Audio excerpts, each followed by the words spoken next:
Kung meron pang mas mababa sa rock bottom ay Worcester. Ito ang matapang na pag-amin ng kapuso Hank na sa Alden Richards sa panayam ng GMA News kung saan una niyang binuksan sa publiko ang pinakamadilim na yugto ng buhay niya noong 2024. Ayon sa kanya, halos walang nakakaalam sa mga matindi niyang pinagdaanan. Host ngayon si Alden ng upcoming dance celebrity competition na Stars on the Floor, pero sa kabila ng ningning sa harap ng kamera ay inamin ng aktor na hindi naging madali ang nangyari sa kanya nung nakaraang taon. I think last year was my lowest year. Rock bottom, it took me 6 months to get over that, sabi niya. Bagamat hindi raw ito clinically diagnosed, buong tapang niyang sinabi na pinagdaanan niya ang matanding depresyon. That was depression at its finest. That was depression. Ang galing nga eh. Hindi lang halata. Pag-amin ni Alden, hindi idinitalya ng aktor kung ano mismo yung dahilan, pero ang hindi raw niya inakala na ang pagiging over-generous sa mga tao ay mauuwi sa matinding kawalan. Inuuna ko muna lahat ng tao bago sarili ko, bungad ni Alden. Patuloy niya, but last year I think that was my breaking point kasi minsan di ba tayo, we will always go out of our way to help other people. Tulong, bigay.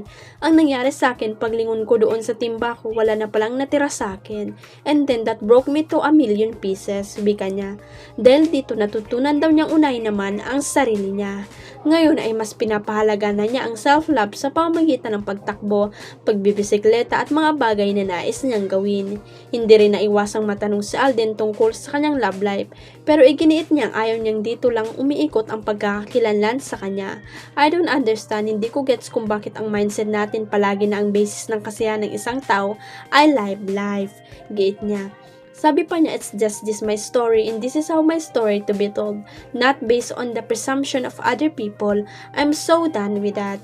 Anya pa, I've been here long enough. I know that I've done so much in the industry and I would like to do more in the industry right now.